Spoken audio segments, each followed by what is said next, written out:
Daily Bible Reading, Deuteronomy chapter 3. We made our way up the road toward Bashan, and King Og of Bashan with all his men took the field against us at Edrei. But the Lord said to me, Do not fear him, for I am delivering him and all his men and his country into your power, and you will do to him as you did to Sihon king of the Amorites, who lived in Heshbon. So the Lord our God also delivered into our power King Og of Bashan with all his men, and we dealt them such a blow that no survivor was left. At that time we captured all his towns. There was not a town that we did not take from them. 60 towns, the whole district of Argob, the kingdom of Og in Bashan. All those towns were fortified with high walls, gates, and bars, apart from a great number of unwalled towns. We doomed them as we had done in the case of King Sihon of Heshbon. We doomed every town, men, women, and children, and retained as booty all the cattle and the spoil of the towns. Thus we seized at that time from the 2 Amorite kings the country beyond the Jordan, from the Wadi Arnon to Mount Hermon. Sidonians called Hermon Sirion, and the Amorites called it Sinir. All the towns of the tableland in the whole of Gilead, and Bashan as far as Salcah, and Edrei, the towns of Og's kingdom in Bashan. Only King Og of Bashan was left of the remaining Rephaim. His bedstead, an iron bedstead, is now in Rabbah of the Ammonites. It is 9 cubits long and 4 cubits wide by the standard cubit. And this is the land which we apportioned at that time, the part from Aror along the Wadi Arnon, with part of the hill country of Gilead and its towns. I assigned to the Reubenites and the Gadites the rest of Gilead and all of Bashan under Og's rule. The whole Argob district, all that part of Bashan which is called Rephaim country, I assigned to the half-tribe of Manasseh.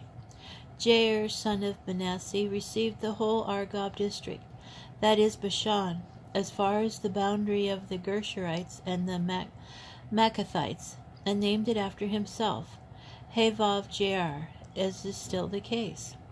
To Machir I assigned Gilead, and to the Reubenites and the Gadites I assigned the part from Gilead down to the Wadi Arnon, the middle of the Wadi being the boundary, and up to the Wadi Jabbok, the boundary of the Ammonites. We also seized the Arabah, from the foot of the slopes of Pisgah on the east, to the edge of the Jordan, and from Chinnereth down to the sea of the Arabah, the Dead Sea. At that time I charged you, saying, The Lord your God has given you this country to possess. You must go as shock troops, warriors all, at the head of your Israelite kinsmen. Only your wives, children, and livestock, I know that you have much livestock, shall be left in the towns I have assigned to you, until the Lord has granted your kinsmen a haven such as you have, and they too have taken possession of the land that the Lord your God is assigning them, beyond the Jordan. Then you may return each to the homestead that I have assigned to him. I also charged Joshua at that time, saying, You have seen with your own eyes all that the Lord your God has done to these 2 kings. So shall the Lord do to all the kingdoms into which you shall cross over. Do not fear them, for it is the Lord your God who will battle for you. I pleaded with the Lord at that time, saying, O Lord God, you who let your servant see the first works of your greatness and your mighty hand, you whose powerful deeds no God in heaven or on earth can equal, let me, I pray, cross over and see the good land on the other side of the Jordan, that good hill country and the Lebanon. But the Lord was wrathful with me on your account and would not listen to me.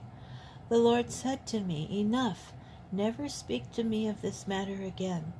Go up to the summit of Pisgah and gaze about to the west, the north, the south, and the east. Look at it well, for you shall not go across yonder Jordan. Give Joshua his instructions, and imbue him with strength and courage. For he shall go across at the head of this people, and he shall allot to them the land that you may only see. Meanwhile, we stayed on in the valley near Beth Peor.